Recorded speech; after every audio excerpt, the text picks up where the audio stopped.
Welcome to Shukla study point. आप सभी का स्वागत है आपके अपने YouTube channel Shukla study point में। मैं शिवम शुक्ला आप सभी दोस्तों का हार्दिक स्वागत करता हूं। आज की वीडियो के माध्यम से हम लोग चर्चा करेंगे गृह विज्ञान के प्रथम प्रश्न पत्र के बारे में, यानी कि पेपर 1 के बारे में। पेपर 1 में आपको पढ़ना होता है सरफेस ऑर्नामेंटेशन ऑफ फैब्रिक, यानी वस्त्रों का सतही अलंकरण या वस्त्रों की सतह का अलंकरण। ये आपके पेपर का नाम है। फिफ्थ सेमेस्टर में जो छात्र छात्राएं हैं, अगर होम साइंस आपने लिया है, 2 पेपर आपको देने होते हैं। तो पहला पेपर आपका है सरफेस ऑर्नामेंटेशन ऑफ फैब्रिक। तो इससे बनने वाले बहुत ही महत्वपूर्ण अति लघुत्तरीय, लघुत्तरीय और दीर्घोत्तरीय प्रश्नों पर आज की वीडियो के माध्यम से चर्चा करेंगे। महात्मा गांधी काशी विद्यापीठ, राम मनोहर लोहिया अवध विश्वविद्यालय, ऐसे ही और विश्वविद्यालय जिनकी परीक्षा ऑब्जेक्ट मतलब कि लिखित होने वाली है, उनके लिए बहुत ही महत्वपूर्ण होगा। तो आइए चर्चा करने का प्रयास करते हैं। और कल शायद महात्मा गांधी काशी विद्यापीठ का पेपर भी है ये, तो उसके लिए बहुत ही महत्वपूर्ण है। बीए पंचम सेमेस्टर, आप देखिए होम साइंस यानी गृह विज्ञान, ओके, नवीनतम मॉडल पेपर है 2024 की परीक्षाओं के लिए, 2025 की परीक्षा के लिए भी बहुत महत्वपूर्ण होगा ये। 3 तरीके के आपके प्रश्न परीक्षा में आते हैं, अति लघुत्तरीय, लघुत्तरीय और दीर्घोत्तरीय। देखिए अति लघुत्तरीय की अगर बात की, खंड आ में अति लघुत्तरीय, खंड बा में दीर्घ लघुत्तरीय और खंड सा में दीर्घोत्तरीय प्रश्न आपके पूछे जाएंगे। अति लघुत्तरीय प्रश्नों को 50 शब्दों में आपको लिखना है और लघुत्तरीय को 200 शब्दों में या 150 शब्दों में, हालांकि 200 शब्दों में लिखना होता है, और दीर्घोत्तरीय को 500 शब्दों में आपको लिखना है। सभी प्रश्न करने अनिवार्य हैं इसमें अति लघुत्तरीय के।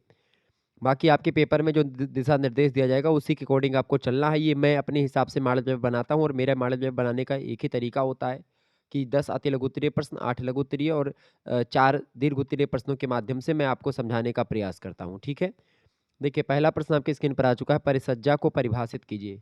परिसज्जा किसे कहते हैं? परिसज्जा क्या होती है? परिसज्जा को बोलते हैं फिनिशिस या फिनिशिंग। ठीक है, चमकदार वस्त्रों को बनाना हुआ, चाहे वस्त्रों को और अच्छा दिखने के लिए तैयार करना हुआ, कुल मिलाकर के परिसज्जाएं जो होती हैं वो बिना वस्त्र पर अगर नहीं करी जाती हैं, मतलब बिना परिसज्जा के वस्त्रों को अगर आप देखेंगे तो उतना अच्छा नहीं लगेगा जितना अच्छा परिसज्जा होने के बाद में लगता है। ठीक है, ये बात ध्यान रखिएगा। परिसज्जाओं का मतलब सीधा सीधे जैसे कि वस्त्रों को सीधा करना हो गया। इसके अलावा वस्त्र पर जैसे जो आप इस्त्री या प्रेस करते हैं वो भी एक परिसज्जा होती है। ठीक है, चूंकि बिना प्रेस के अगर आप वस्त्र पहनेंगे तो सिकुड़ा सिकुड़ा लगेगा, तो उसको सीधा करते हैं प्रेस के माध्यम से। तो जब वस्त्र एकदम से सीधा होता है, क्रीच बनी होती है, तब देखते हैं कितना अच्छा लगता है पहनने में। ठीक है, और क्रीच ना बनी हुए तो क्या होता है, क्रीच नहीं बनी रहा तो सिकुड़ा सिकुड़ा एकदम से राहत है, जोन है पैंट शर्ट सब कुछ जोन पहन वो तो उससे क्या होता है, उससे जो है एक प्रकार से लोग देखते हैं तो कहते हैं जो है मतलब कि अच्छा नहीं लगता देखने में वो। अगर इस्त्री हो जाता, सीधा हो जाता, क्रीच बनी रहती तो बड़ा अच्छा लगता है। तो इसीलिए ये सब क्या है, फिनिशेस है, वस्त्र की परिसज्जा है।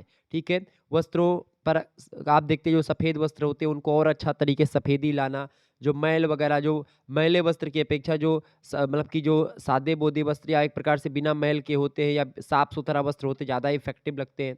रोएँ और गाँठें काट करके उनकी सतह को चिकना बनाना वस्त्रों को, ये भी एक परिसज्जा का तरीका होता है। तो परिसज्जाओं को वस्त्र की किस्म, तंतुओं की प्रकृति के हिसाब से किया जाता है कि कौन सा वस्त्र है, वस्त्र किन तंतुओं से निर्मित हुआ है और उन तंतुओं से निर्मित होने के बाद में किस तरीके की परिसज्जा उस वस्त्र पर की जानी चाहिए।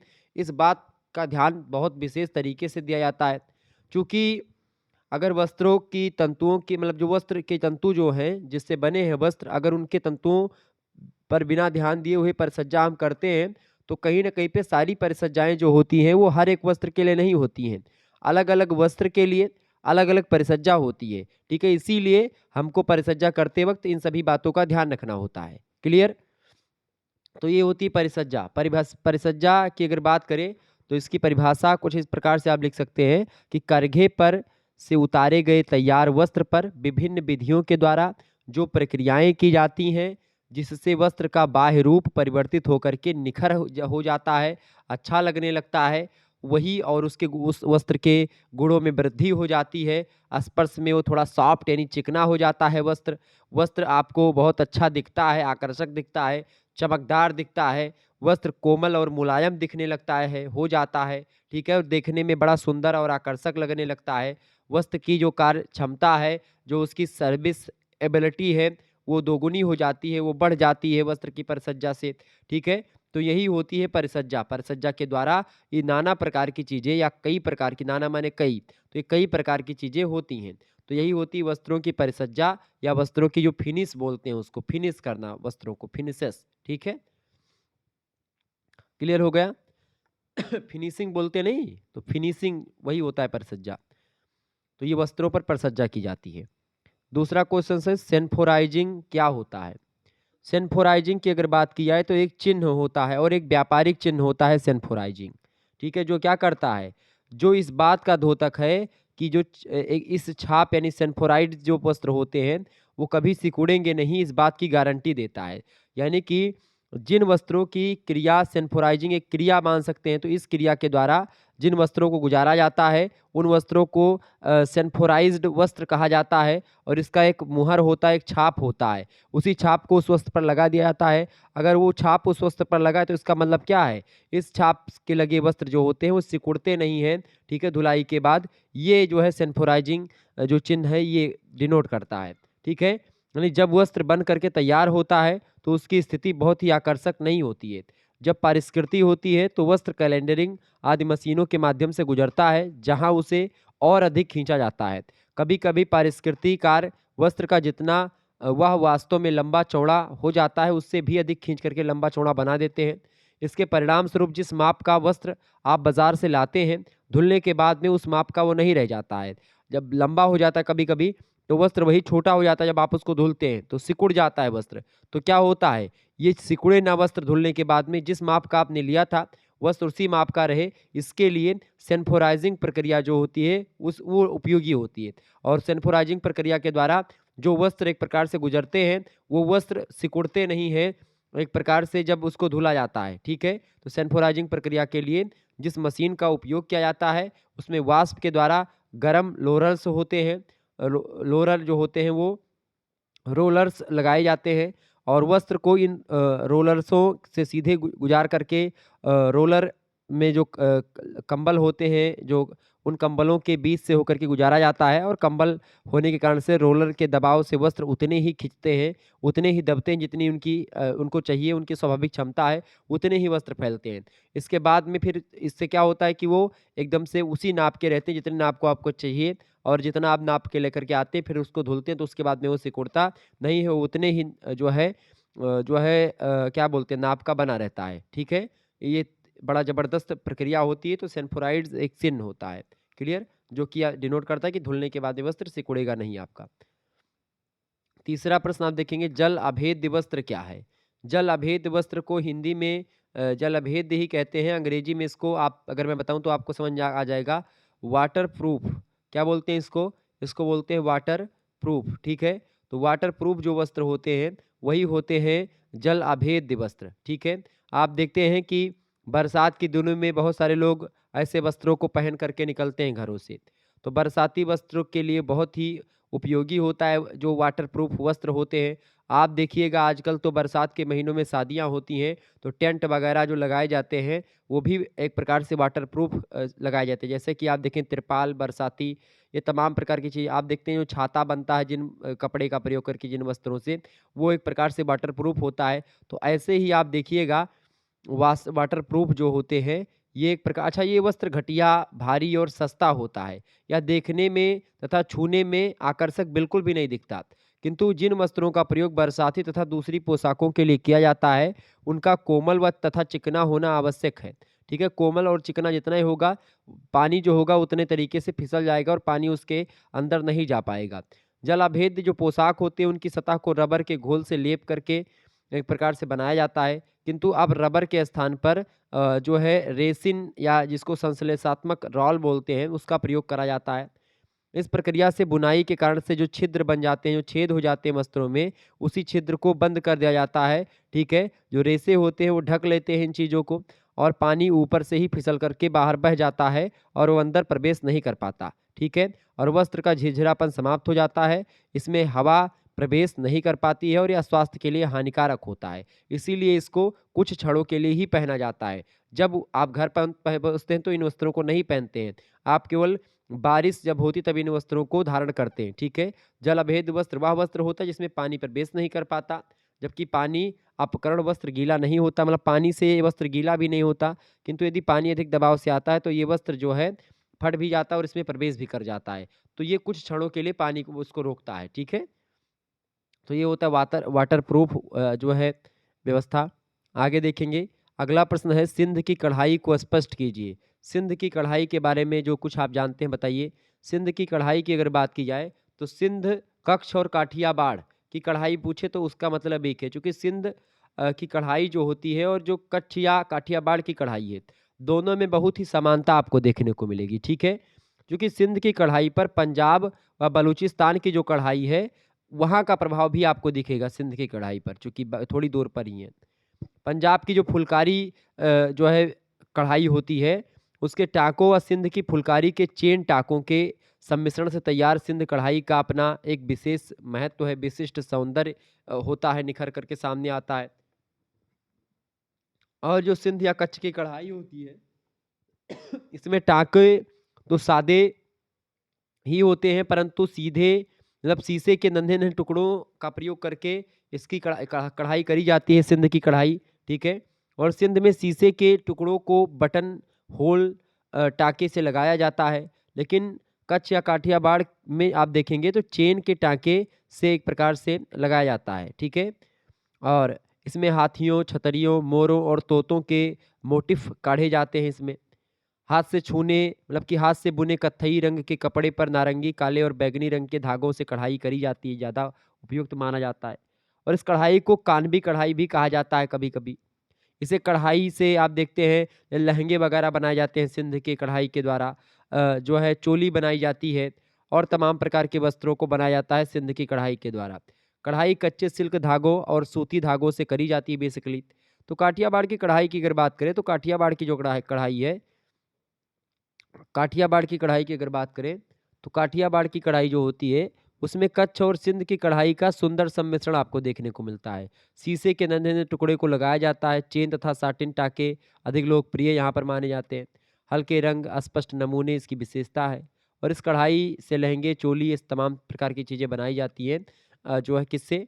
सिंध की कढ़ाई से। तो सिंध की कढ़ाई यही होती है। सिंध की कढ़ाई और काठियावाड़ या कच्छ की कढ़ाई लगभग एक जैसी प्रतीत होती है, चूँकि उसमें समानता दिखती है। ठीक है? आगे देखिएगा। 5वां क्वेश्चन आपकी स्क्रीन पर आ चुका है, फटाफट से आप देखने का प्रयास करेंगे, बढ़िया प्रश्न है। सूती वस्त्रों की धुलाई से संबंधित ध्यातव्य बातें स्पष्ट कीजिए। सूती वस्त्रों से रिलेटेड जो धुलाई से संबंधित बातें हैं, उसके बारे में बताएँ। तो कई चीज़ें होती हैं सूती वस्त्रों को धोते समय। पहली बात तो ये कि मोटे, भारी और सफ़ेद या जो अधिक गंदे वस्त्र हो जाते हैं, जब उनको धुलना हो तो पानी गरम करके जो है इसको धुलना चाहिए। और चूँकि जब पानी गरम हो जाता है तो फिर इसके बाद में क्या हो जाता है, अच्छा इसमें सोडे और साबुन के घोल में डाल कर के उबाला भी जा सकता है, ठीक है, इन वस्त्रों को तो भी अच्छे तरीके से धुल जाएँगे। दूसरी बात, अगर सूती वस्त्र रंगीन है, तो उनको धोते समय, उनको प्रथम बार धोते समय उनमें एक छोर से साबुन पानी लगा करके जो है रंग पक्का है अथवा नहीं पक्का है, इसको थोड़ा-सा चेक कर लें पहले, ताकि अगर रंग पक्का नहीं होगा तो सारे के सारे जो घोल में होगा पूरा का पूरा रंग मिल जाएगा और रंग उतर जाएगा। रंग छूटने से क्या हो जाएगा, आप देखेंगे और जो कपड़े उसके साथ आप धुल रहे होंगे, उन सभी पर वो रंग चढ़ जाएगा। तो ऐसी स्थिति में सबसे पहले रंगीन वस्त्रों को धोते समय सूती वस्त्रों में आप एक बार चेक कर लें कि रंग पक्का है कि कच्चा है, ठीक है? दूसरी बात। तीसरी बात, हमको क्या करना होता है, वस्त्रों को धोते समय ना अधिक पटके, ना अधिक पीटे, ना ज़ोर से उसको निचोड़े। इससे क्या होता है, वस्त्र की जो एक प्रकार से जो है क्षमता होती है या जो वस्त्र की एक प्रकार से टिकाऊपन होता है, उस पर तो प्रभाव ही पड़ता है। इसके अलावा रंग जो है वो भी छूटना प्रारंभ हो जाते हैं और पटकने से वस्त्र की जो एक प्रकार से जो है जो चीज़ें होती हैं, क्षमता होती है उसकी, वो कम होने लगती है। चौथी बात ये है कि रंगीन वस्त्रों के लिए गुनगुने अथवा ठंडे जल का उपयोग करना चाहिए। उन्हें कभी गर्म और सोडे के घोल में नहीं डुबोना चाहिए जो रंगीन वस्त्र हैं। इससे रंग जो होता है वो उसको नुकसान होगा और रंग उड़ेगा या रंग उतर जाएगा जल्दी। ठीक है? अगर आप गर्म पानी में रंगीन वस्त्रों को धोएँगे तो इससे क्या होता है, रंग जो होता है उड़ जाता है गर्म पानी से। क्यों उड़ जाता है? चूँकि आप देखिएगा, आप सोचते होंगे कि जैसे आप कभी घर रंगवाते हैं तो घर का रंग कुछ दिन बाद फीका पड़ जाता है, चूँकि धूप पड़ती है उससे, तो धूप पे गर्मी पड़ती है और उसके कारण से रंग उड़ जाता है। आप देखे होंगे कि झंडा-वंडा आप अगर घर पे लगाते हैं तो कुछ दिनों के बाद में वो झंडा या पताका जो होता है वो क्या हो जाता है, उसका कलर उड़ जाता है कुछ न कुछ। तो यही सब चीज़ें होती हैं, ठीक है? तो इसीलिए गर्म पानी से नहीं धुलना चाहिए। चौथी बात 5वीं बात ये कि अलग अलग रंग के वस्त्रों को एक साथ पानी में कभी नहीं डुबोना चाहिए। इससे क्या होता है कि एक का रंग उतरेगा तो दूसरे पर चढ़ जाएगा, दूसरे का उतरेगा तो तीसरे पर चढ़ जाएगा। इसके कारण से कभी भी एक बाल्टी में जो है कई कलर के वस्त्रों को ना भिगोएं। ठीक है, इसके अलावा और भी चीज़ों का ध्यान रखना चाहिए हमको। जैसे कि अगर कोई रंगीन वस्त्र है तो उनको कड़ी धूप में भी नहीं सुखाना चाहिए। कड़ी धूप में सुखाने से रंग उड़ जाता है, क्योंकि हवा चलती है और हवादार जो होते हैं, मतलब जो एक प्रकार से हवा चलती है, वो क्या होते हैं, उससे क्या होता है, जो एक प्रकार से जो रंग होता है वो भी उड़ जाता है। तो इससे क्या करें, आप सीधे सीधे उसको ऐसे स्थानों पर सुखाएं जहां पर हवा लगे थोड़ी थोड़ी और धूप ज़्यादा ना लगे। ठीक है, तो उस तरीके से वस्त्रों को सुखाना चाहिए। इससे वस्त्र बहुत अधिक समय तक चलते हैं और वस्त्र जो होते हैं उनके रंग नहीं उड़ते हैं। ठीक है, इसके अलावा वस्त्र को सुखाने के लिए कच्चे रंग की रस्सी अथवा जंग लगे लोहे की तार का उपयोग कभी नहीं करना चाहिए। इससे क्या होता है, कपड़ा आपने फैलाया सुखाने के लिए, लेकिन जब लोहे का तार आपने फैला दिया तो लोहे के तार में क्या होता है, मूर्छा लग जाता है, जंग लग जाती है। और जंग लगने से वो जंग का जो दाग होता है वो आपके पैंट पर, आपके शर्ट पर, आपकी साड़ी पर वो जम जाता है। हालांकि साड़ी पे बहुत कम जमेगा, साड़ी अगर सफ़ेद होगी तो उस पर लगेगा। बाकी आप देखिएगा, जैसे आपने सफ़ेद पैंट फैला दिया या अन्य कलर का सफ़ेद, तो उस पर आप देखेंगे लाल लाल धब्बा या दाग बन जाएगा। तो इससे कभी ऐसा ना करें। ठीक है, वस्त्रों को सुखाने के लिए सबसे उपयुक्त होती है नायलॉन की रस्सियाँ। नायलॉन की रस्सियाँ अगर होंगी, उससे अगर आप फैलाएंगे तो उससे दाग नहीं लगता। ठीक है, ये इसके अलावा जो अगला हमको पॉइंट ध्यान रखना होता है वस्त्रों को धुलाई करते समय, कमीज और जो शर्ट होते हैं उनको हैंगर पर सुखाने से सीधे रहते हैं। आप हैंगर पर उनको टांगेंगे तो सीधे सीधे वो रहेंगे जैसा आप चाहते हैं। तो इस तरीके से ये चीज़ें ध्यान में रखनी होती हैं। सूती वस्त्रों को धुलाई से संबंधित ये तमाम प्रकार की बातें हमको ध्यान रखनी चाहिए। पांचवा क्वेश्चन आपके स्क्रीन पर आ चुका है, बहुत ही जबरदस्त प्रश्न परीक्षा की दृष्टि से आपके। साबुन और अपमार्जक में क्या अंतर है बताइए। फटाफट से आप बताने का प्रयास करेंगे। साबुन और अपमार्जक में क्या अंतर होता है, फटाफट से आप बताएंगे। साबुन किसे कहते हैं और अपमार्जक किसे कहते हैं। साबुन आप सभी लोग जानते हैं, साबुन को अंग्रेजी में सॉप बोलते हैं और अपमार्जक को अंग्रेजी में डिटर्जेंट बोलते हैं। तो डिटर्जेंट पाउडर ये होता है, साबुन आपका जो है जो गिट्टी में ऐसे ऐसे होता है, ये एक उसमें साबुन ये होता है आपका सॉप। ठीक है, और ये पाउडर में होता है अपमार्जक। ठीक है, डिटर्जेंट। तो अगर पहला अंतर मैं बताऊं तो साबुन जो होता है कठोर जल में शीघ्रता से झाग नहीं बनाता है। झाग बनाने के लिए बार बार साबुन को वस्त्र पर रगड़ना पड़ता है और ऐसे उसके बाद में फिर झाग बनता है। लेकिन अपमार्जक की अगर बात की जाए तो कठोर जल में पूरी तरह सफल मतलब कि पूरी तरह से ये एक प्रकार से मिल जाता है और खूब झाग बनाता है। इसके लिए अधिक अपमार्जक का प्रयोग नहीं करना पड़ता। ठीक है, अपमार्जक यानी जो निरमा होता है, जो है डिटर्जेंट पाउडर होता है, उसको आप डालें और तुरंत बाल्टी में घोल लें। लेकिन साबुन को आप बाल्टी में डाल करके तुरंत नहीं घोल पाएंगे। उसको आप जब वस्त्रों पर रगड़ेंगे बार बार, उसके बाद में फिर उस पर झाग या जो एक प्रकार से झाग मतलब समझ ही रहे होंगे आप, तो झाग निकलता है। ठीक है, जो बुलबुले होते हैं जो एक प्रकार से मिलते हैं, आप धोए होंगे वस्त्र तो जानते होंगे। दूसरी बात, अरे आप शैम्पू बालों में करते हैं तो शैम्पू करने पर जो है सफ़ेद सफ़ेद जो फेना निकलता है वही होता है आपका झाग। ठीक है, दूसरी बात, दूसरा अंतर ये होता है साबुन और अपमार्जक में कि साबुन जो होता है वसीय अम्ल के लवण होते हैं। ठीक है, ये क्या होते हैं, ये फैटी एसिड होते हैं जो साबुन जिससे बनता है। जबकि जो अपमार्जक होता है वो पेट्रोलियम उत्पाद या अन्य रसायनों से बनाए जाते हैं। ठीक है, पेट्रोलियम उत्पाद और अन्य रसायनों से क्या बनता है, अपमार्जक यानी डिटर्जेंट पाउडर का निर्माण होता है। साबुन जो बनता है फैटी एसिड या वसीय अम्ल से बनता है। ठीक है, दूसरा अंतर। तीसरा अंतर ये है कि साबुन जो होता है उससे रंगीन वस्त्रों के रंग निकलने का डर बना रहता है। साबुन अगर कई बार रगड़ेंगे आप वस्त्रों पर, आप देखिए कभी जीन्स का पैंट अगर आप खरीद करके लाएं और आप उसको धुलें तो आप देखेंगे कि जो है उससे क्या होता है, रंग जो है जीन्स के पैंट का जल्दी उतरने लगता है। अगर कोई लोकल जीन्स अगर आपने कंपनी खरीदी तो उतरने लगता है, क्योंकि उस पर कच्चा रंग चढ़ाया जाता है। ठीक है, और रंग पक्का चढ़ाने के लिए ज़्यादा पैसे खर्च होते हैं और इस कारण से क्या होता है कि जो सस्ती जीन्स मिलती हैं उसके रंग जल्दी उतर जाते हैं और जो महंगी या किसी कंपनी की जीन्स होती हैं उनके रंग नहीं उतरते हैं। ठीक है, तो ये बात ध्यान रखेंगे। तो साबुन से जब आप रंगीन वस्त्रों को रगड़ेंगे साबुन, तो उससे रंग जो है उतरने का खतरा बहुत ज़्यादा होता है। जबकि अपमार्जकों के प्रयोग से वस्त्र के रंग नहीं निकलते। अतः रंगीन वस्त्रों की प्रभावशाली ढंग से धुलाई जो है डिटर्जेंट पाउडर के माध्यम से करी जा सकती है, साबुन से नहीं। इसके अलावा चौथा अंतर ये है कि साबुन से हाथों एवं उंगलियों की त्वचा को बहुत ही नुकसान पहुंचता है, क्योंकि जब आप हाथों से पकड़ करके उसको बार बार रगड़ते हो पैंट पर या किसी वस्त्र पर, इससे क्या होता है आपकी उंगली, आपके नाखून और आपके जो है त्वचा को बड़ा नुकसान पहुंचता है साबुन से, चूंकि इसमें फैटी एसिड वसी अम्ल पाया जाता है। जबकि आप देखेंगे अपमार्जक से हाथों और उंगलियों की त्वचा को पूर्ण रूप से सुरक्षा होती है। तो ये दोनों अंतर होते हैं डिटर्जेंट पाउडर और एक साबुन में, ठीक है? समझ में आ गया आपको? तो अपमार्जक और साबुन में यही अंतर होता है। निश्चित तौर पर आपके समझ में आ गया होगा। 7वां क्वेश्चन आपकी स्क्रीन पर आ चुका है। दाग लगने पर तत्काल क्या करें? बताइएगा, फटाफट से आप बताने का प्रयास करेंगे। दाग लगने पर हमको क्या करना चाहिए? दाग लगने पर हमको सबसे पहले क्या करना चाहिए? फटाफट से आप बताने का प्रयास करेंगे।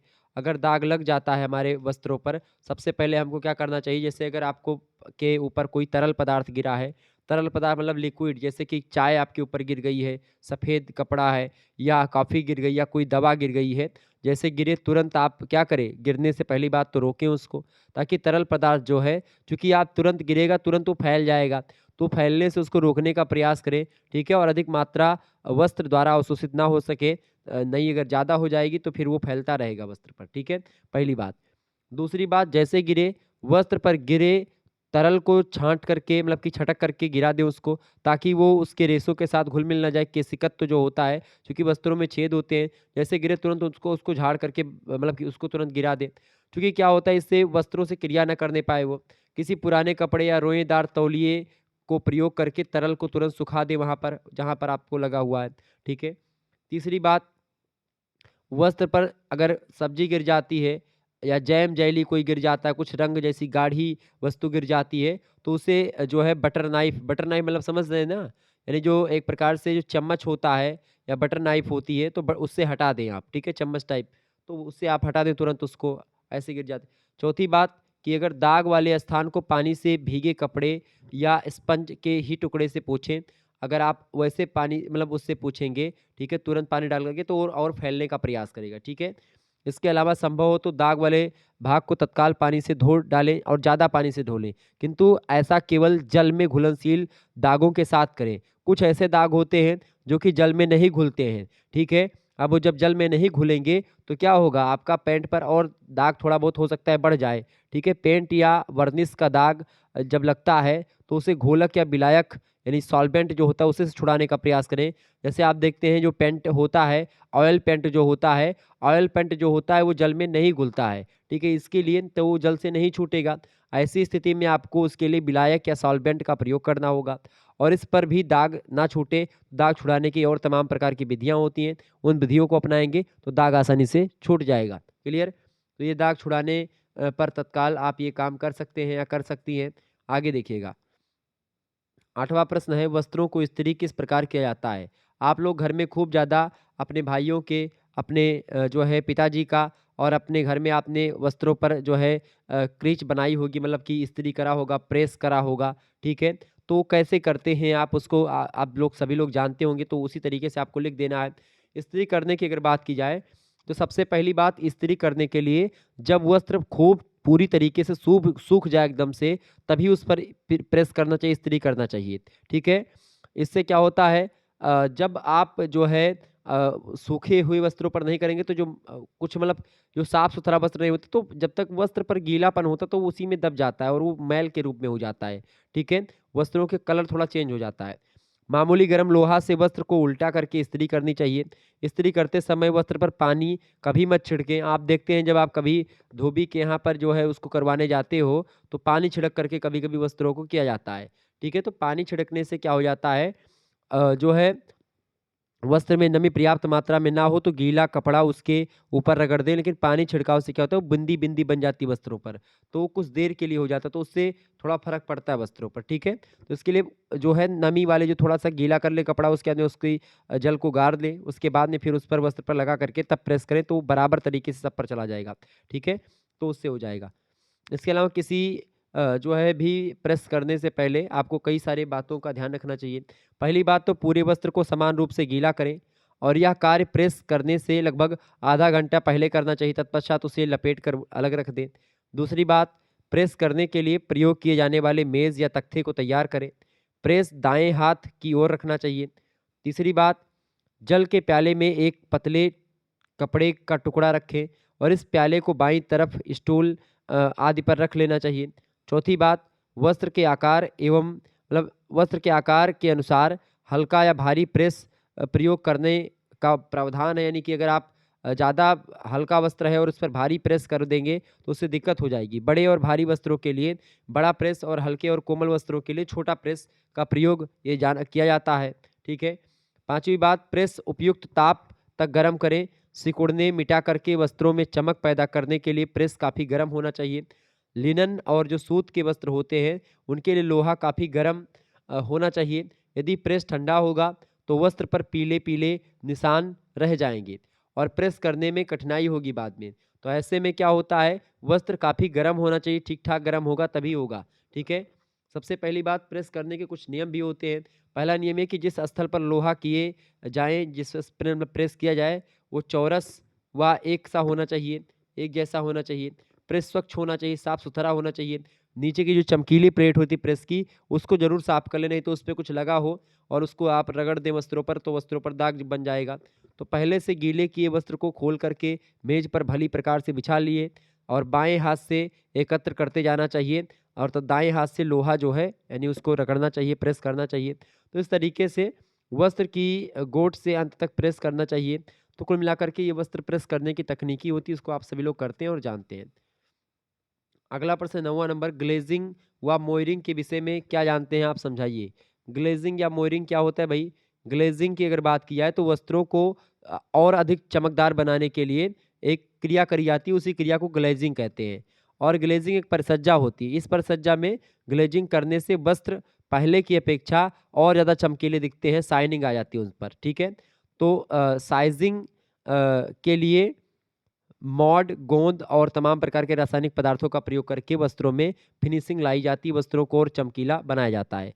ग्लेजिंग के लिए 3 रोलर की आवश्यकता होती है। साइजिंग किए वस्त्रों को एक के बाद एक करके 3 रोलर के बीच से गुजारना होता है और प्रत्येक रोलर की गति पहले रोलर की अपेक्षा और तीव्र होती है। रोलर के ताप और दबाव से वस्त्र की जो सतह होती है चिकनी और चमकदार हो जाती है और कपड़ा करने मतलब कड़ा करने वाले पदार्थों से एक विशेष प्रकार की चमक निकलती है और वस्त्र जो होता है नया दिखने लगता है, ताज़ा दिखने लगता है, चमकदार और सौंदर्य युक्त कांतिमय दिखने लगता है। तो ये होता है ग्लेजिंग। जबकि मोयरिंग की अगर बात करें तो मोयरिंग क्रिया जो है, मोयरिंग वस्त्रों पर नमूने अंकित करने वाली या उस पर कुछ चित्र बनाने वाली एक परिसज्जा होती है मोयरिंग। मोयरिंग जो होती है संपूर्ण वस्त्र की सतह पर चिन्ह बनाए जाते हैं इसके द्वारा, जो जल की लहरों के सादृश्य हमको दिखाई पड़ते हैं।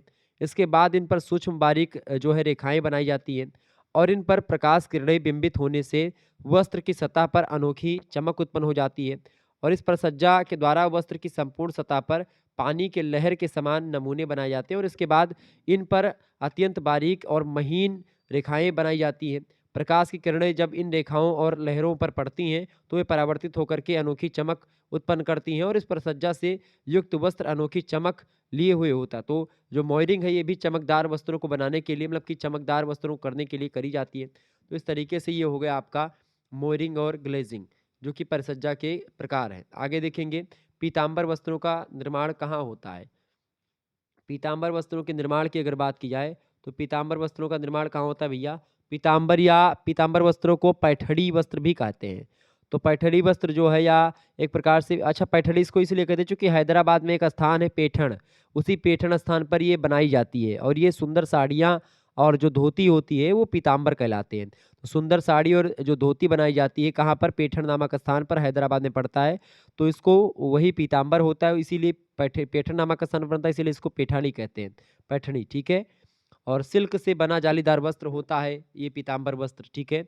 रेशम से बनता है जिस पर सोने के तारों के नमूने बने हुए होते हैं। पीताम्बर पर आंचल और बॉर्डर अलग से बनाया जाता है और साड़ी से सिल करके जोड़ दिया जाता है बाद में। साड़ियाँ प्राय पीले और नारंगी रंग की होती पीताम्बर। बीच बीच में रंग रंग के फूल बनते हैं, कई रंग बिरंगे गमले, हंस आदि की आकृतियाँ तमाम प्रकार की बनाई जाती हैं। ये नमूने भी जो है चटके रंगों में बनाए जाते हैं। मोर के शीश पर मेहराब का नमूना प्रायः साड़ियों के आंचल पर आपको दिखेगा। पीताम्बर श्रेष्ठ अनुरूपता और कलात्मकता से परिपूर्ण खूब वैभवपूर्ण लगने वाले वस्त्र होते हैं। राज परिवार के जो लोग होते हैं जब कोई शुभ अवसर ठानते थे या शुभ अवसर आता था तो उस समय इन वस्त्रों को पहनते थे। पीताम्बर का प्रयोग पुरुषों के द्वारा धार्मिक तथा पूजा पाठ में के अवसरों पर किया जाता है, ठीक है। और बहुमूल्य वस्त्र होते हैं, इनकी कीमत बहुत ज़्यादा होती है, ठीक है। सॉरी, बहुत बहुत माफ़ी चाहूँगा आप लोगों की। तो ये बहुत ही कीमती वस्त्र होते हैं और बहुत ही परिश्रम से इन वस्त्रों को बनाया जाता है। क्लियर? ये बात ध्यान रखिएगा। तो ये पीताम्बर वस्त्र होते हैं। तो ये हो गए आपके पीताम्बर वस्त्र। तो इस तरीके से आप लोगों ने पीताम्बर वस्त्रों के बारे में समझ लिया, ठीक है। आगे बढ़ते हैं और भी चीज़ों को जानने का प्रयास करते हैं। अगला क्वेश्चन आपकी स्क्रीन पर आ चुका है। केवल 4 प्रश्न या 5 प्रश्न करने होंगे खंडवा से। 150 या 200 शब्दों में आपको लिखना होता है। पहला प्रश्न आपकी स्क्रीन पर आ चुका है, फटाफट से आप देखेंगे। ट्विल बुनाई के प्रकार बताइए। ट्विल बुनाई के प्रकार बताएं। बहुत ही जबरदस्त प्रश्न है, बढ़िया प्रश्न आपकी परीक्षा की दृष्टि से। ट्विल बुनाई आप लोग जानते हैं? बताइएगा, ट्विल बुनाई किसे कहते हैं? ट्विल बुनाई की अगर बात की जाए तो तिरछी धारी से की गई जो बुनाई होती है वो ट्विल बुनाई कही जाती है और बहुत ही आकर्षक देखने में लगती है। उसकी सतह पर डिज़ाइन जो है वो बन जाती है जब आप तिरछी बुनाई करते हैं तो, ठीक है। अच्छा, इन वस्त्रों में छपाई की भी आवश्यकता बहुत कम ही पड़ती है और इन बुनावट के वस्त्रों की सीधी तथा उल्टी दिशा होती है। तो इस तरीके से ट्विल बुनाई की अगर बात की जाए तो इसकी कई प्रकार होते हैं ट्विल बुनाई के। पहला प्रकार है डायमंड ट्विल। डायमंड ट्विल की अगर बात की जाए तो इस प्रकार के ट्विल बुनाई में बाने से के धागों को एक दोहराव से इस प्रकार से घटा बढ़ा करके आपस में गूंथ दिया जाता है कि धारियों का आकार चौखाने यानी कि डायमंड का भ्रम पैदा करता है एकदम से, ठीक है। तो ये पहला प्रकार डायमंड ट्विल। दूसरा होता है आपका लहरदार ट्विल। लहरदार ट्विल की अगर बात की जाए तो इस प्रकार जो होता है, इस प्रकार की जो बुनाई होती है इस विधि में ताने और बाने के धागों को क्रमवार तरीके से इस प्रकार से रखा जाता है कि वस्त्र के ऊपर लहरदार नमूने दिखाई देने लगते हैं। तो ये दूसरा ट्विल हो गया लहरदार ट्विल। तीसरा जो ट्विल बुनाई होती है वो होती है नुकीली ट्विल या नुकीली ट्विल बुनाई। इस प्रकार की बुनाई में साधारण ट्विल बुनाई की जाती है परंतु पहले कुछ निश्चित पंक्तियों तथा ट्विल बाईं से दाईं ओर जाती है, फिर इसकी दिशा बदल करके बाईं से दाईं ओर कर दी जाती है। तो जिस स्थान पर दोनों विपरीत ट्विल आकर के मिलती हैं तो वहीं पर नोक यानी पॉइंट तैयार होता है, वही होती है नुकीला ट्विल बुनाई। चौथी होती है गुथी हुई बुनाई या गुथी हुई ट्विल, ठीक है। इस प्रकार के ट्विल बुनाई के लिए साधारण ट्विल बुनाई का प्रयोग इस प्रकार किया जाता है कि बनने वाला कोण जो है वो 45 डिग्री से अधिक नहीं होता है, ठीक है। तो वो होता है आपका गुथी हुई बुनाई। और पांचवी होती है ट्विल बुनाई में ढलुआ ट्विल। ढलुआ ट्विल की अगर बात की जाए तो इस बुनाई में ताने के जिस धागे के नीचे से बाने का धागा गुजरता है उसकी गिनती 1 के स्थान पर 4 करी जाती है। और दूसरे शब्दों में कहा जाए कि 4-4 ताने के धागों को छोड़ करके बाने का धागा आगे बढ़ता है और इस तरीके से ये ढलुआ ट्विल कहलाती है। रुई के वस्त्रों में इसे गैबरडीन कहा जाता है। जीन, खाकी, सर्ज इससे तैयार किए जाते हैं। लिनन से टेबल लिनन तथा तौलिया तैयार किया जाता है और ऊन से कश्मीरा, गैबरडीन, ट्वीड, वस्टेड आदि प्रकार मतलब आदि तैयार करे जाते हैं। रेशम से सैटीन, जीन तथा सर्ज तैयार किया जाता है। तो ये सब जो है ट्विल बुनाई के कुछ प्रकार मैंने आपको बताए। कौन-कौन से? डायमंड ट्विल, लहरदार ट्विल, नुकीली ट्विल, गुथी हुई ट्विल और ढलुआ ट्विल। ये ट्विल के 5 प्रकार आप लिख लीजिएगा, ठीक है। आगे देखिएगा, दूसरा प्रश्न आपकी स्क्रीन पर आ चुका, फटाफट से आप देखने का प्रयास करेंगे। बहुत ही बढ़िया प्रश्न परीक्षा की दृष्टि से। परिसज्जा के उद्देश्य बताइए। परिसज्जा मतलब फिनिशिंग। फिनिशिंग का नियम क्या होता है? फिनिशिंग या परिष्कृति बोले, परिसज्जा बोले, परिष्कृति परिसज्जा एक ही है। तो परिष्कृति या परिसज्जा बात करें तो उसी को अंग्रेजी में फिनिशिंग कहा जाता है, फिनिशेस कहा जाता है। तो फिनिशिंग जो होता है वो क्या करता है? टू इंक्रीज द ब्यूटी, मतलब कि वस्त्रों को आकर्षक बनाता है। पहली बात, इसका उद्देश्य क्या है? वस्त्रों को आकर्षक बनाना। To increase the beauty. जब तंतुओं से वस्त्र निर्माण होता है तब कताई बुनाई की प्रक्रिया करी जाती है। उस समय तेल, चिकनाई के धब्बे, दाग आदि पर वस्त्र जो है लग जाते हैं। तमाम प्रकार के वस्त्रों पर दाग धब्बे लग जाते हैं तेल वगैरह के, चिकनाई के। तो इन वस्त्रों पर जो दाग धब्बे जमा, धूल तमाम प्रकार की जमा हो जाती है, उन सभी गंदगी को दूर करने के लिए ब्लीच किया जाता है। इसी प्रकार वस्त्र की सतह पर अनेक गांठें और धागे जो है वो छूट जाते हैं जब वस्त्रों की बुनाई होने के बाद में आते हैं। तो इन्हीं गांठों और धागों को काटा जाता है, उनको मुलायम सॉफ्ट किया जाता है, रोई को उखाड़ा जाता है, उसको चिकना बनाया जाता है ताकि वस्त्र सुंदर और आकर्षक दिखे। यही होता है परिसज्जा में, ठीक है? तो वस्त्रों को आकर्षक दिखाने के लिए चीज़ें होती हैं। तो पहला उद्देश्य होता है वस्त्रों को आकर्षक बनाने के लिए। दूसरा उद्देश्य होता है परिसज्जा का वस्त्र की उपयोगिता में वृद्धि करना, यानी टू इंक्रीज द यूटिलिटी। वस्त्रों जब इस पे फिनिशिंग हो जाती है वस्त्रों की, तो वस्त्रों की फिनिशिंग से क्या होता है, वस्त्र टिकाऊ हो जाते हैं, लंबे समय तक का चलते हैं वस्त्र, समझ रहे हैं ना? तो ये चीज़। तीसरा उद्देश्य होता है परिसज्जा का वस्त्रों में विभिन्नता उत्पन्न करना, टू प्रोड्यूस मतलब कि वैरायटी, मतलब कई वैरायटी के वस्त्र जो होते हैं तब दिखाई पड़ते हैं। एक ही वस्त्र की कई वैरायटी बना देते हैं परिसज्जा के द्वारा, फिनिशिंग के द्वारा, ठीक है? क्योंकि विभिन्न रेशों से बने धागों से बुनाई प्रक्रिया द्वारा जब वस्त्र बनाए जाते हैं तो देखने पर सभी वस्त्र एक जैसे दिखाई देते हैं। इसीलिए भिन्नता लाने के लिए जो है ये परिसज्जाओं का प्रयोग किया जाता है। रंग बिरंगे तरह तरह के नमूने डिज़ाइन हम लोग जो देखते हैं वस्त्रों पर बनी रहती हैं, ये परिसज्जा के द्वारा ही बने रहते हैं। इसी प्रकार रंग नमूने डिजाइन के अतिरिक्त यांत्रिक विधियों से भी वस्त्र की रचना में परिवर्तन ला करके वस्त्रों में भिन्नता लाई जाती है ताकि वस्त्र अलग दिखे। किसी पर गांठें दी जाती हैं, किसी पर रोएँ उठाए जाते हैं, किसी की सतह चमकदार बनाई जाती है, किसी पर सजावटी सिकुड़न लाई जाती है, ठीक है?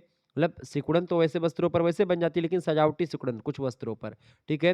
जिसके आधार पर वस्त्र खरीदने वाला वस्त्रों में अंतर कर पाता है। आजकल आप देखेंगे डैमेज जीन्स चल रही, तो वो भी आप देखिए वैसे तो खटी-फटी जीन्स होती है डैमेज जीन्स, लेकिन अब वो ट्रेंड में है और वो एक प्रकार से मान लेते हैं उसको कटी-फटी जीन्स कहीं से भी काट दिया, उस पे रफू कर दिया, धागा भर दिया, तो वो सब एक प्रकार से वस्त्रों में विभिन्नता लाने का एक तरीका है, तो वो भी फिनिशिंग के अंतर्गत आता है, ठीक है? समझ रहे हैं चीज़ों को? तो फिनिशिंग है।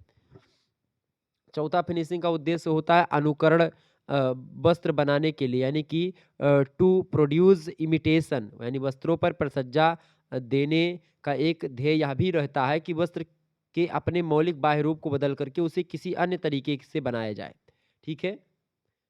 ताकि जो है लोग उसको पसंद करें। जैसे सूती वस्त्र पर रोएँ उठा करके ऐसा बिना, मतलब कि ऐसा बिना जाता है सूती वस्त्रों को कि वह गर्म वस्त्र के समान बन जाता है और उसमें कुछ गर्मी के गुण आ जाते हैं। इसी प्रकार सूती वस्त्र को रेशमी वस्त्र के समान बनाने के लिए उस पर मर्सराइज़िंग की प्रक्रिया या परिचर्या करी जाती है ताकि वो और अच्छे दिखें, ठीक है? 5वां जो उद्देश्य होता है परिचर्या का, वो होता है वस्त्रों को कड़ा करने के लिए और उसके वस्त्रों को के वज़न को बढ़ाने के लिए इस तरीके की चीज़ें करी जाती हैं। आप देखेंगे बहुत से वस्त्र ऐसे होते हैं जिन्हें वज़नी या भारी बनाने की आवश्यकता पड़ती है, जैसे रेशम, क्योंकि रेशम अपने प्राकृतिक रूप से काफ़ी हल्का होता है और उसका वज़न जब बढ़ाते हैं तो वो ज़्यादा इफ़ेक्टिव लगने लगता है, ठीक है? तो मैग्नीशियम और धात्विक लवणों का प्रयोग करके उसके वज़न को हम बढ़ाते हैं, ठीक है? भारीपन लाने के लिए उन पर चाइना क्ले या मॉड या फुलर अर्थ का प्रयोग करते हैं, जिससे वो वज़न उसका बढ़ जाता है। तो कई उद्देश्य होते हैं परिसज्जा को बढ़ाने के, मतलब परिसज्जा के कई उद्देश्य होते हैं।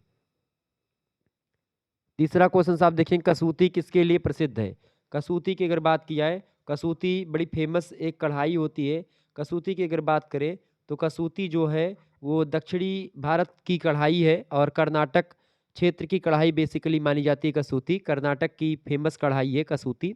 धारवाड़ और बीजापुर में भी आप इस तरीके की कढ़ाई देख पाएँगे, कसूती कढ़ाई, ठीक है? अब इसमें देखेंगे इस प्रकार की कढ़ाई में कमल बना दिया जाता है वस्त्रों पर, रथ, हाथी, पालकी, मयूर, बैल, तोता, तुलसी का पेड़ कभी-कभी आप देखेंगे। इसके अलावा नदियों का चित्र भी आपको दिखेगा, ठीक है? तो इस तरीके से ये कढ़ाई में ख़ास करके लोकप्रिय नमूने हैं, ये सब बनाए जाते हैं चित्रों, मतलब कि पेड़, मतलब कि उस वस्त्रों पर, ठीक है?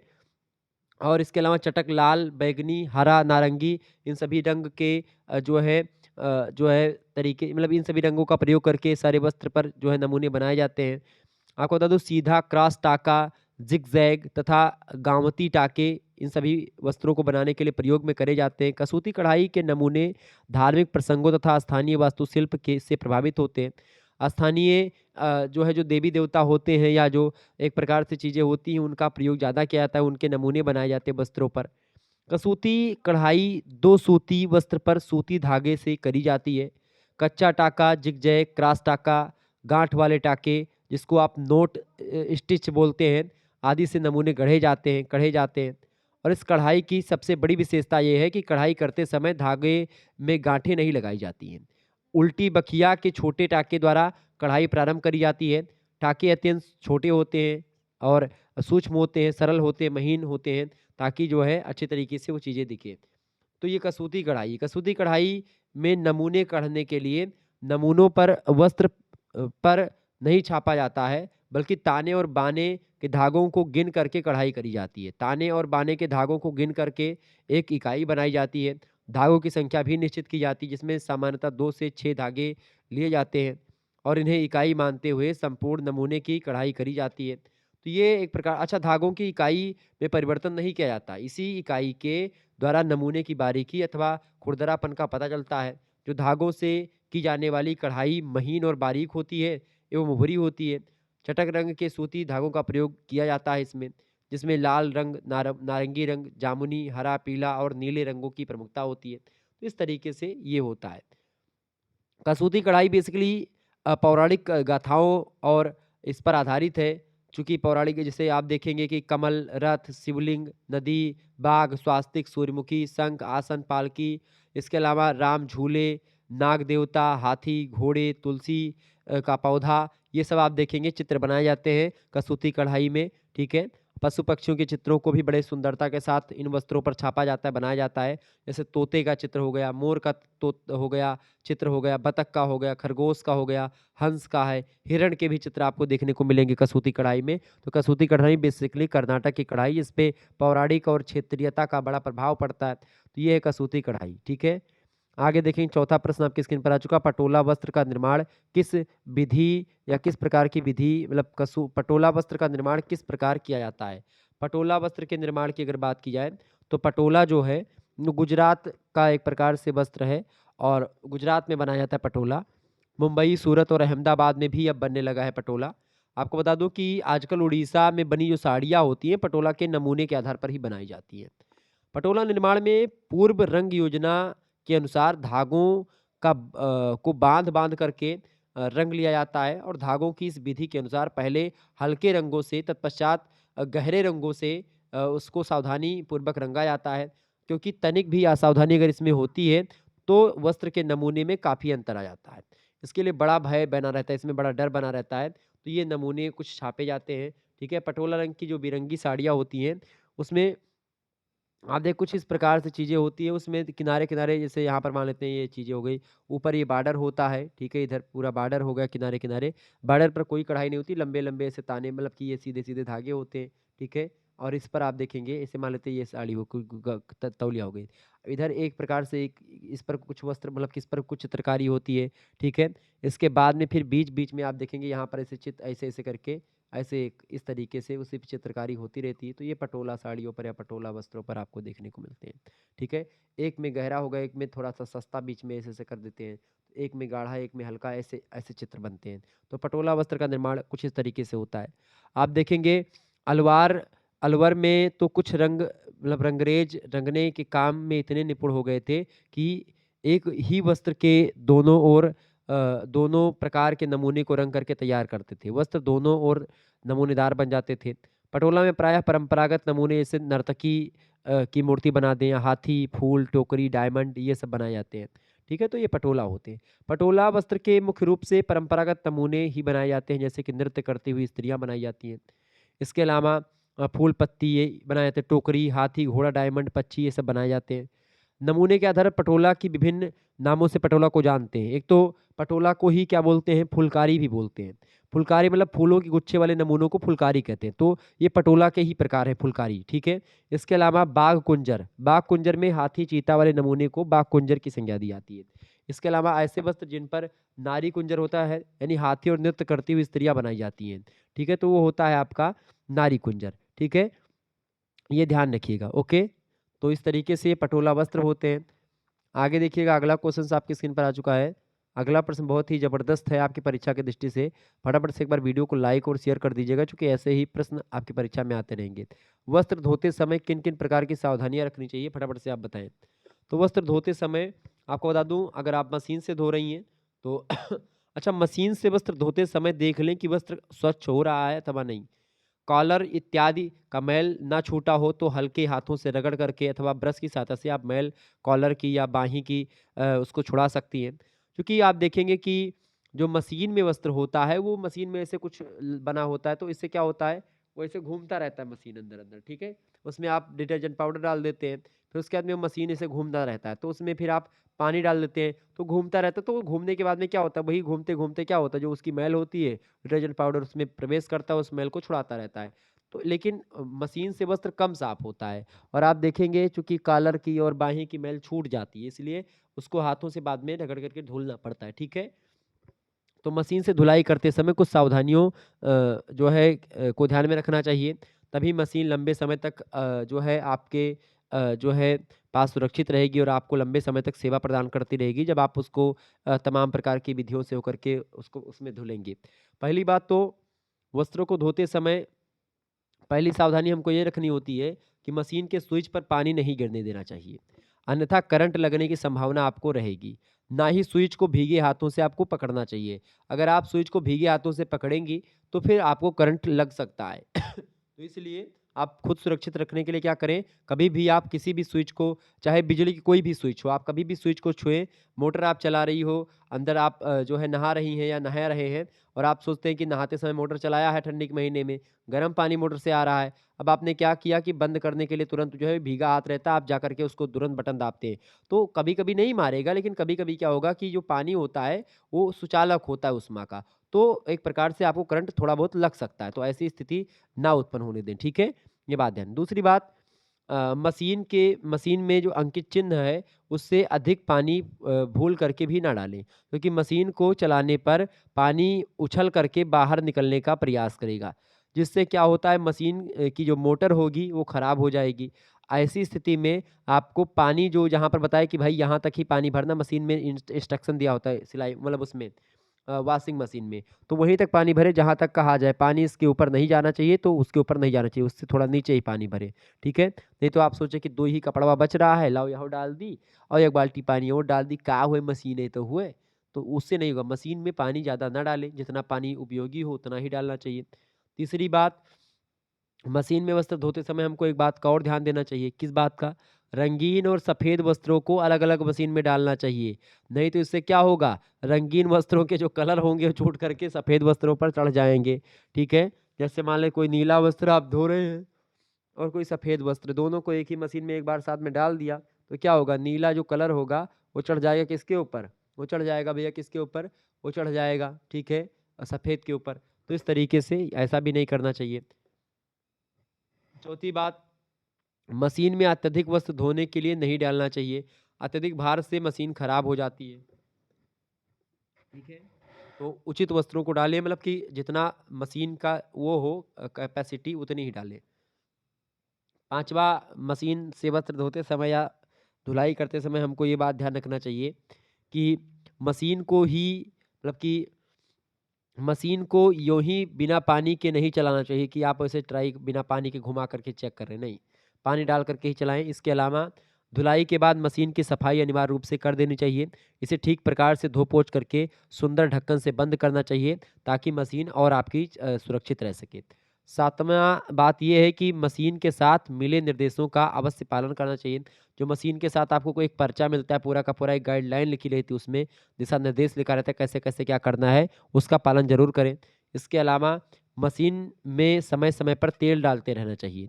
इससे मशीन का जीवन काल जो होता है वो लंबा होता है, और धुलाई क्रिया भी बहुत ही एक प्रकार से जो है अच्छे तरीके से चलती है।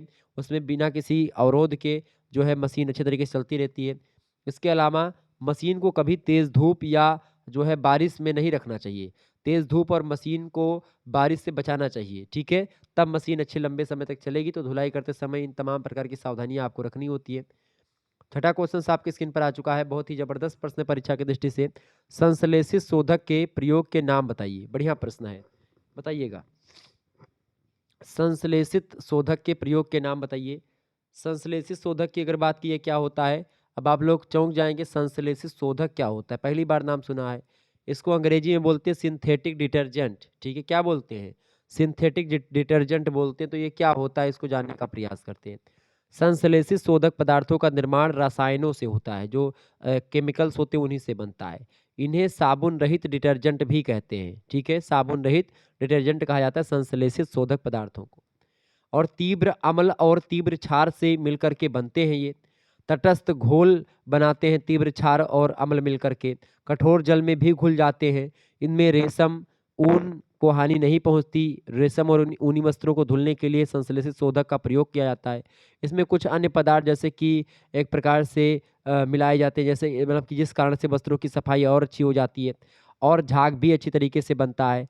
इसमें जो है ऑप्टिकल ब्लीच भी मिलाया जाता है, जो वस्त्रों में चमकदार या एक प्रकार से सफ़ेदी पैदा करता है, वस्त्रों को चमकाता है, ठीक है? तो ये संश्लेषित शोधक होता है ये, ठीक है?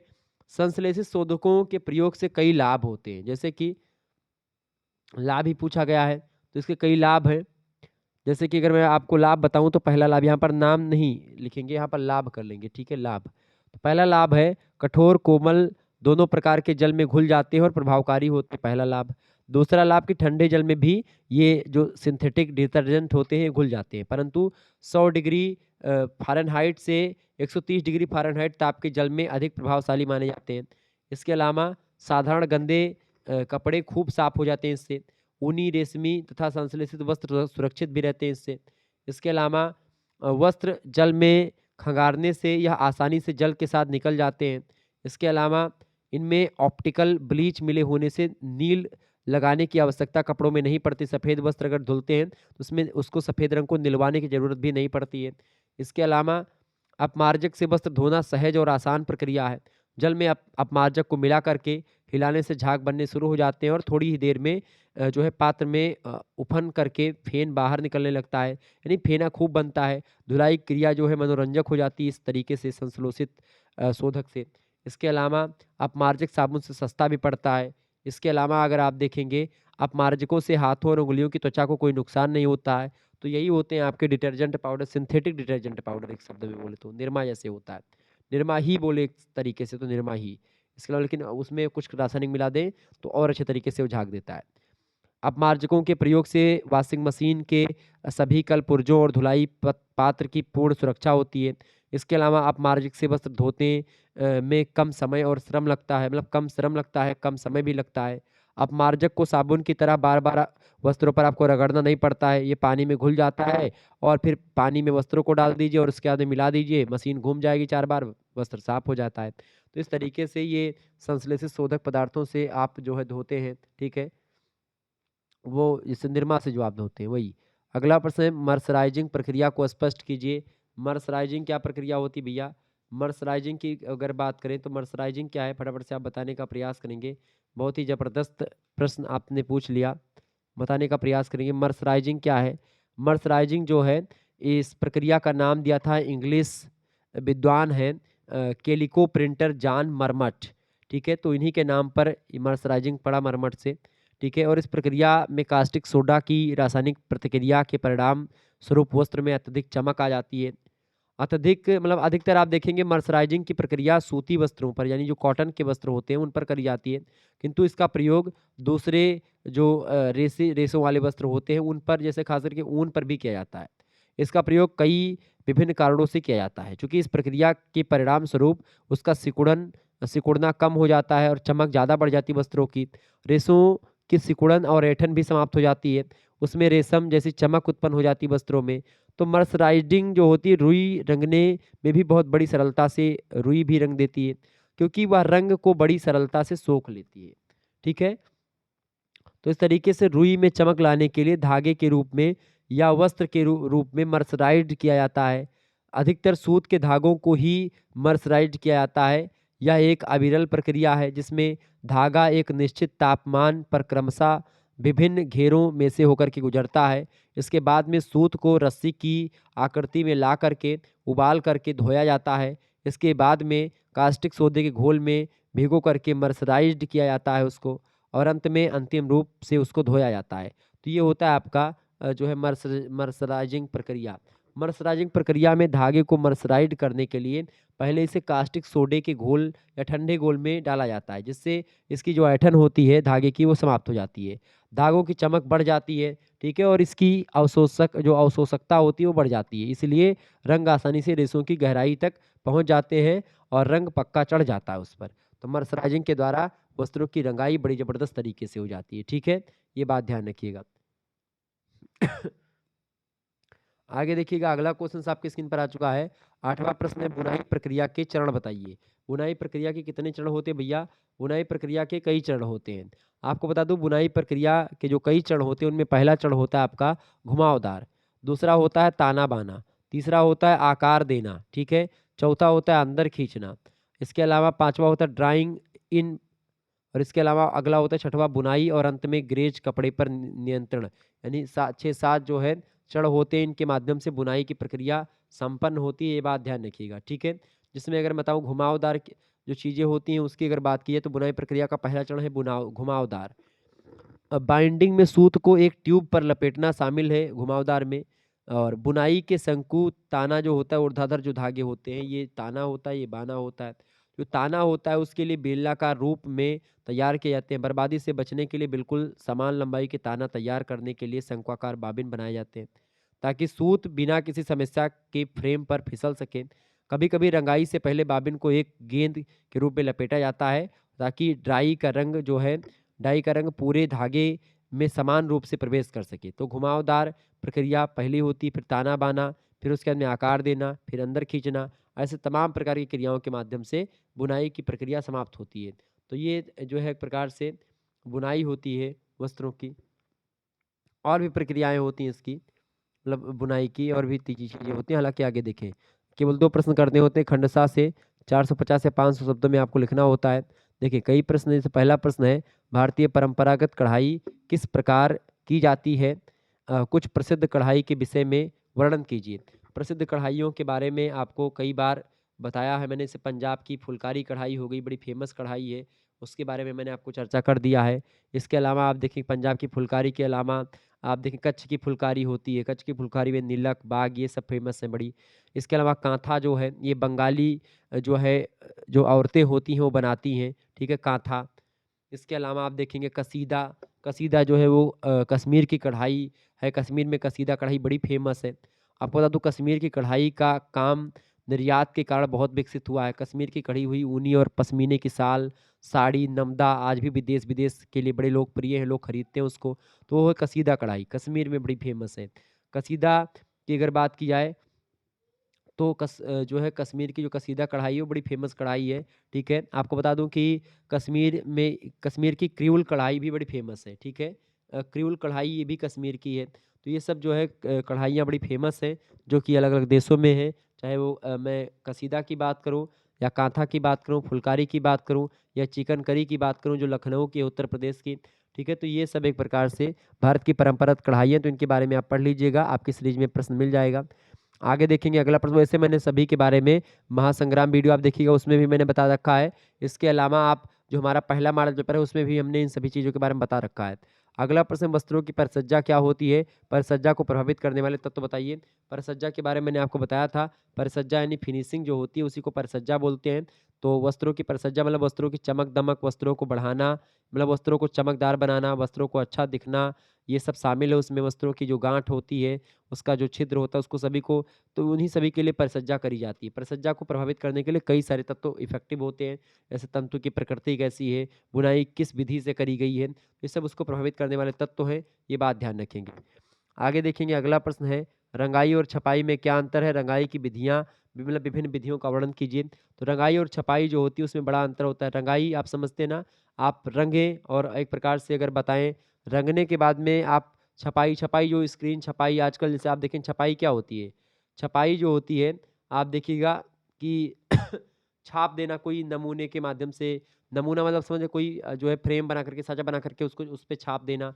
जैसे आजकल छपाई के द्वारा ही तमाम प्रकार की चीज़ें होती हैं। आप देखते होंगे जो छपाई में आप जैसे तमाम प्रकार के वस्त्रों पर जो लिखी चीज़ें होती हैं, तमाम प्रकार की लिखी हुई, वो सब छपाई के द्वारा होती हैं, ठीक है। रंगाई की अगर बात करें, तो रंगाई जो होती है उसकी अगर बात की जाए, तो रंगाई जो होती है वो रंगा जाता है, पूरा का पूरा वस्त्र रंगा जाता है किसी रंग में। लेकिन छपाई जो होती है मशीनों के माध्यम से उस पर छाप दिया जाता है, ठीक है। रंगाई की कई सारी विधियाँ होती हैं। रंगाई की विधियों की अगर बात करें, जैसे स्टॉक रंगाई होती है, एक सूत रंगाई होती है जिसको यार्न डेइंग बोलते हैं, धागा, एक बोलता है क्रास रंगाई जिसको क्रॉस डेइंग बोलते हैं, एक टॉप रंगाई होती है, एक डोप रंगाई है, एक वस्त्र रंगाई है, तो ये सब रंगाई के प्रकार हैं, ठीक है? ये बात ध्यान रखेंगे। आगे देखिएगा, अगला प्रश्न है, जलीय कठोरता दूर करने की विभिन्न विधियाँ बताइए। बहुत ही ज़बरदस्त प्रश्न है आपकी परीक्षा की दृष्टि से। ये प्रश्न आपसे पूछा जाता रहा एग्ज़ाम में, ठीक है? वीडियो को लाइक और चैनल को सब्सक्राइब ज़रूर करते रहिएगा। तो वस्त्रों को एक प्रकार मतलब जलीय कठोरता को दूर करने की कई सारी विधियाँ होती हैं, ठीक है? तो उन विधियों के बारे में अगर बताऊँ तो वो विधियाँ, जैसे एक तो उबाल करके आप उसकी कठोरता को दूर कर सकते हैं, पहला विधि है।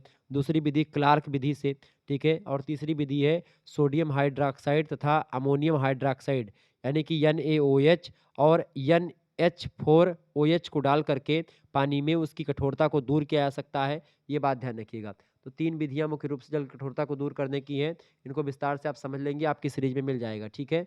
तो इस तरीके से मैंने बहुत सारे प्रश्नों को समझ लिया।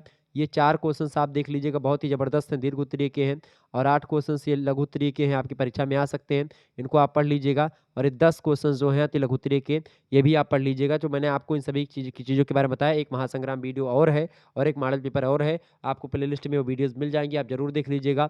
आपकी परीक्षा की दृष्टि से बहुत महत्वपूर्ण है। ओके, तो आप उनको देख लीजिएगा। मिलते हैं फिर नेक्स्ट वीडियो में। तब तक के लिए जय हिंद, जय भारत। आप सभी का बहुत-बहुत धन्यवाद। हमारे से जुड़ने के लिए इसी प्रकार से अपना प्यार हमेशा बनाए रखेंगे।